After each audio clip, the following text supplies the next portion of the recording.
So, back in the world of Silent Hill 2's other world, Brookside Hospital. Oh shit, I hit the microphone.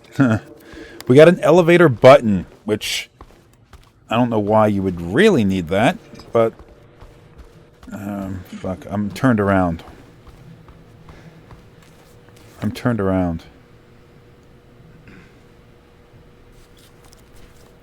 Everything's different in this place. I can't get back through the areas I used to. Look at that, the room changed. That's some bullshit. The elevator I was gonna go through is blocked off, and I guess I gotta take this one now. Is the game show gonna play?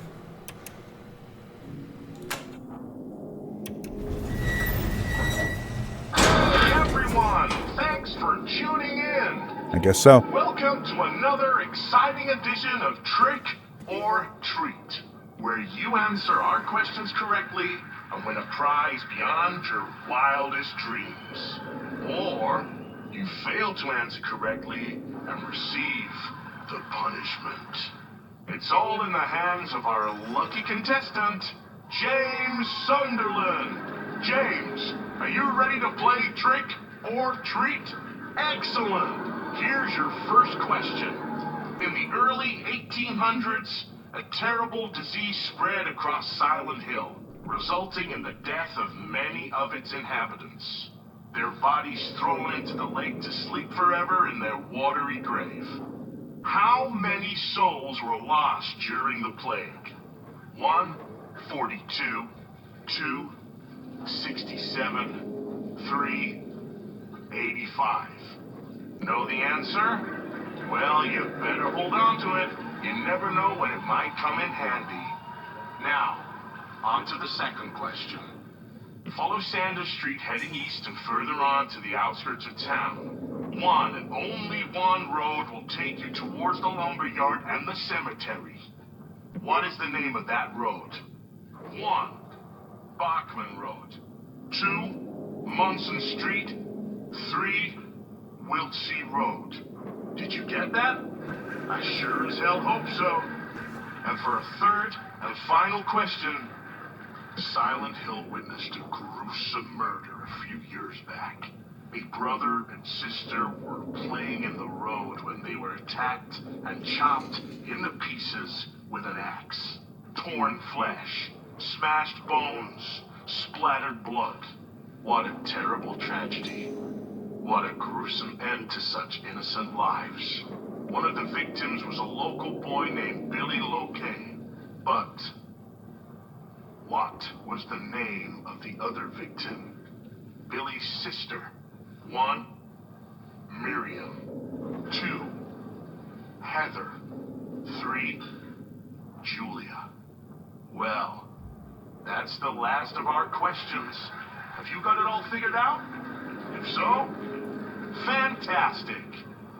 The time will soon come to collect your prizes. But be careful. If you're wrong, well, looks like that's all the time we have for today, folks. Thanks for tuning in. See you somewhere, sometime, in sickness or in health. Bye-bye. What the hell was that? Maria should have been with us when that happened. See, that was a... How do I get out?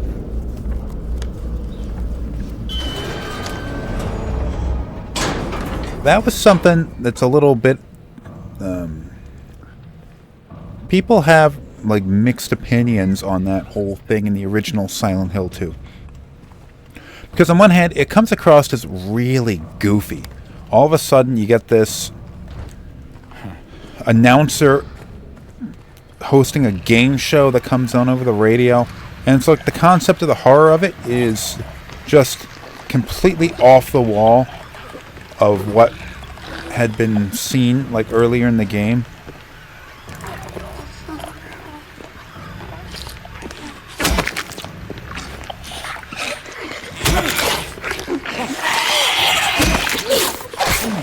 Hey, you. Get off. Go down. Go down.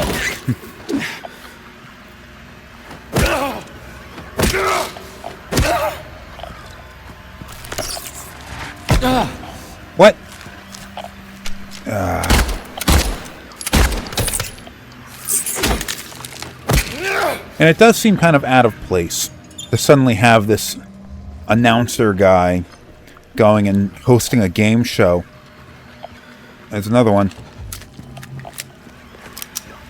Through the radio. And it doesn't really make any sense. And I know what they were trying to do, it being this weird otherworldly thing that there doesn't seem to be any source for it.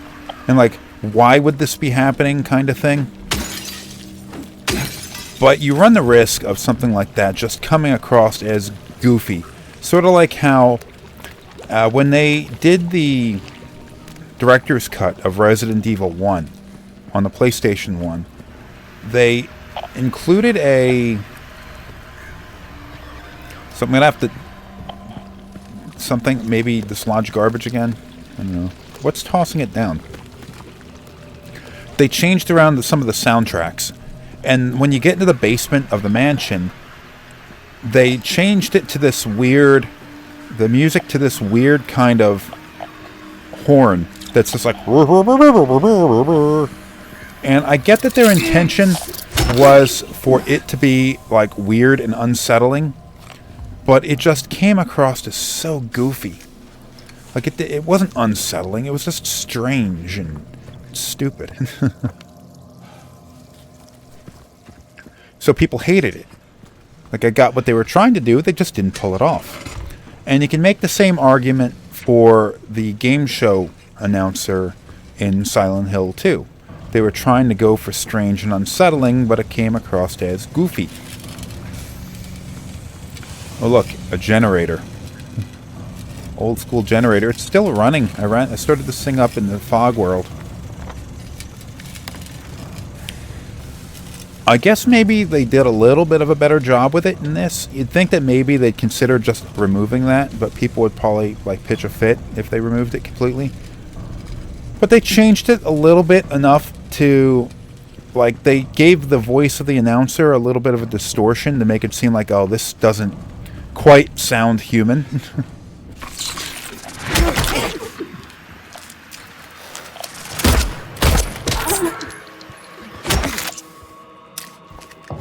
Pick you fuckers.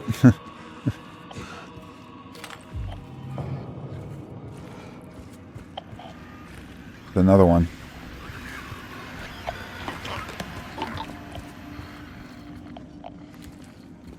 Maybe if I...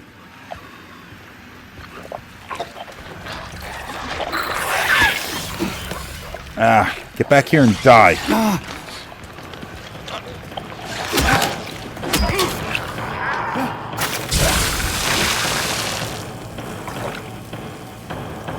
So they give the announcer's...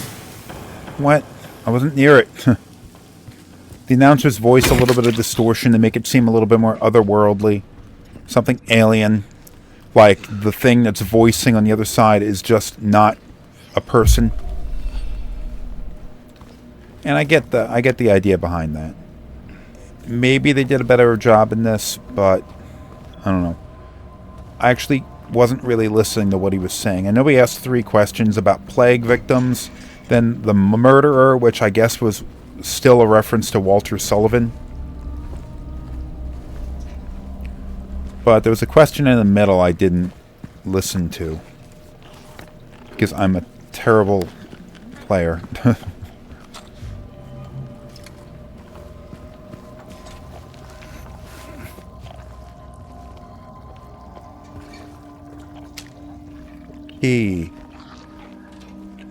Freaking Nick Foley's gonna be hanging out in here.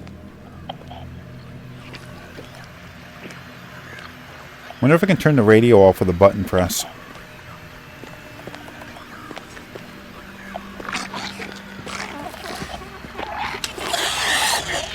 Alright, you know, I'm here now. You made me waste a health drink.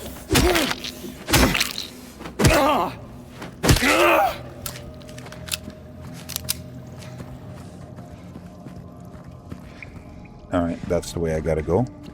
Just seeing if there's anything else in here. It may spawn equipment and health items and ammunition as needed, but you still need to pick it up. Alright, if I end up through here, where will I be? Across from the pump room. Dude, I would at least look before leaping down here.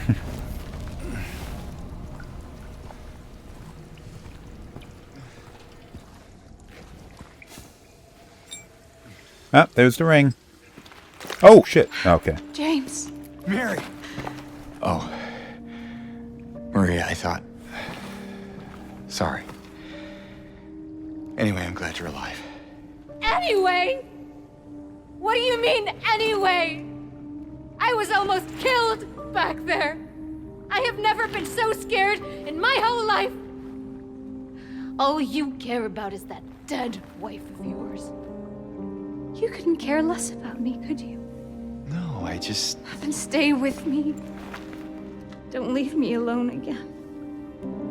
You're supposed to take care of me.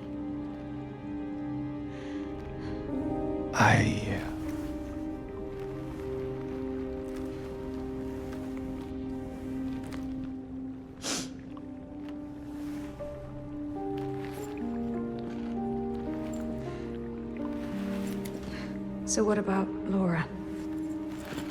You found her? Yeah, but she ran away. What? Well, we have to find her. Yeah, you really seem to care about that girl. Do you know her? I'd never met her before. I just feel sorry for her. She's all alone and... I don't know, for some reason I feel like it's up to me to protect her. So they're really Let's go look for her. go in weird directions with this. Because you have...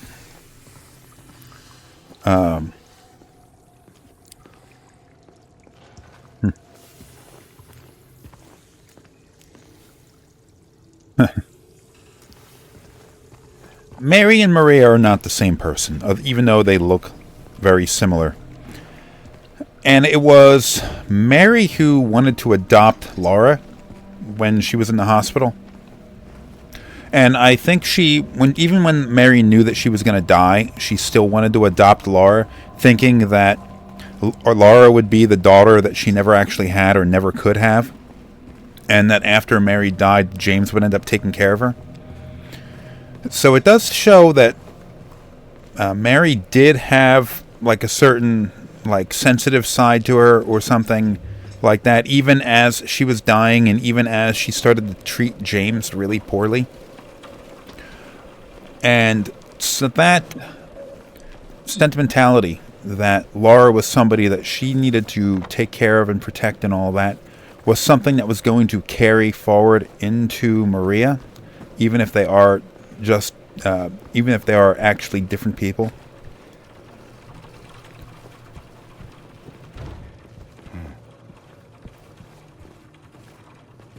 Something I'll say also is that this game is doing a much better job of kind of giving James a degree of respect that I think a lot of the modern interpretations of Silent Hill 2 just ignores about him. So it's pretty clear... Well, where are you going? It's pretty clear that even though he did something quite terrible to her, James does have some form of love for Mary. Now, in a lot of the videos that I've seen discussing Silent Hill 2, there's all these comments that James didn't care about Mary at all. And as soon as... Oh, hold on, cutscene. What the hell is that? Well, what do you know? A stroll in the rain. How romantic.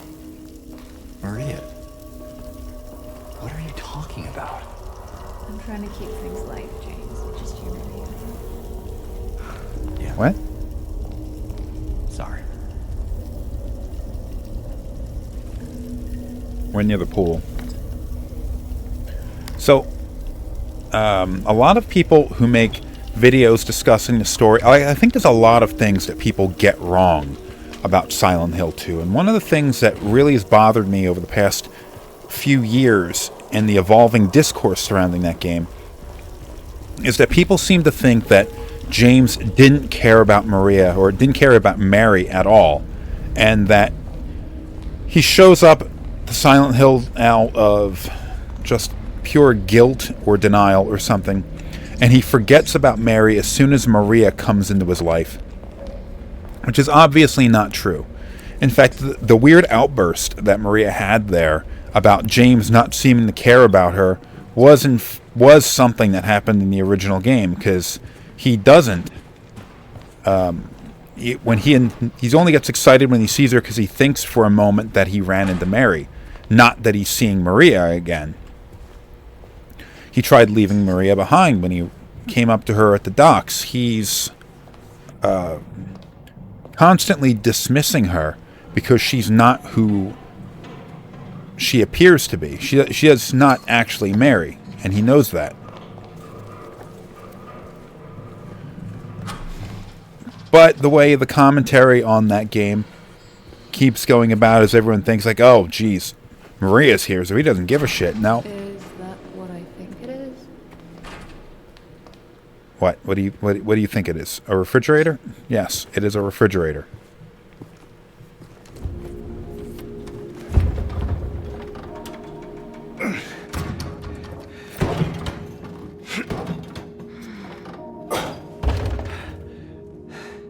Having trouble there? Yeah. You think you could give me a hand? Me? You're supposed to be the big man around here. How's a little girl like me supposed to help? Fine.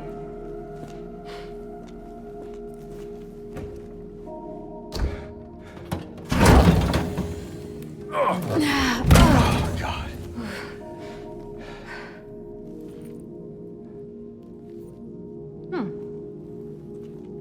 What's this?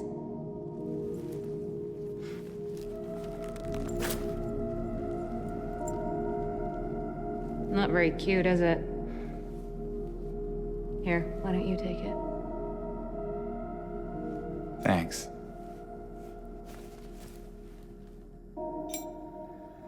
Got another ring. Copper and lead rings we have now. So, where to now? Come on. I think I know where those rings belong. Got to figure out how to get back there. So you had James largely ignoring Maria. Now, of course, as you play the game, he gets more and more enraptured by her, what she's doing to him, which is really just to torture him. And we see it happening already, where she is basically guilting him into, like, being her protector. Like, you're supposed to take care of me, all that kind of stuff. And then when he's not able to open that refrigerator by himself, she sort of insults his masculinity, which is something that she did in the original game as well.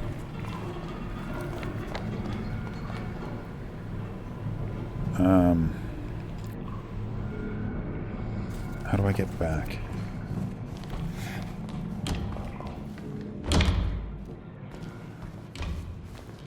I was already through here, wasn't I? Yo, look at this place. And it's not so much about... It's not... Friggin' Session 9. That's got to be the inspiration for that one.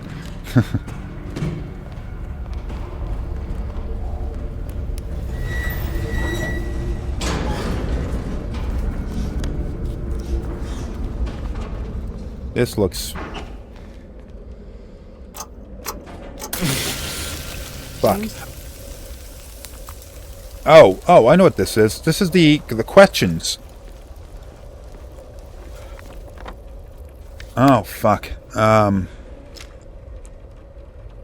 Jeez, I didn't really listen. I didn't really listen. Shit. Do I have any...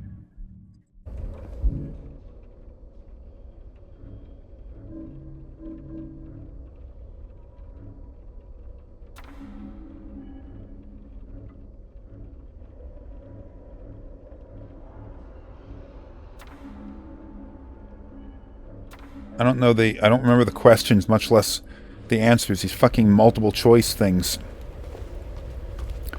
Maybe this is optional. I'll come back to it later.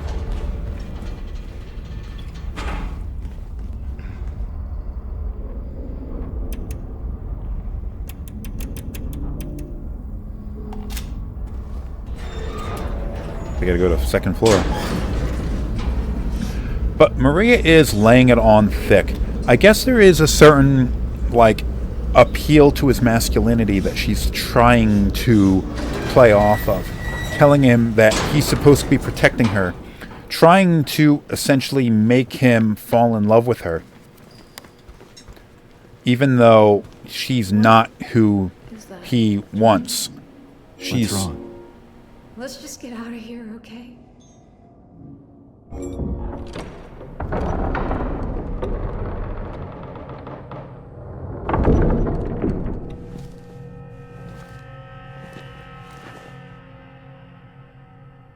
What's wrong?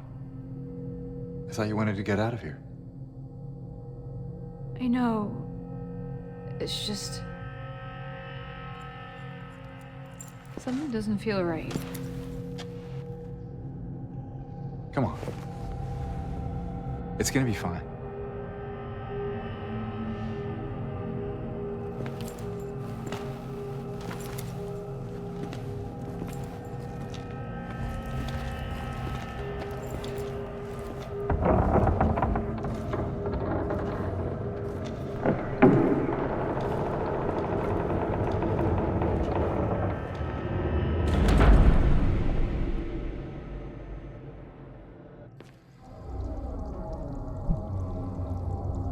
Okay, I wonder if I can go back. Because I didn't, guess not. I guess I'm not getting that safe open. We're at 22 minutes, so I guess I should bring this to a close.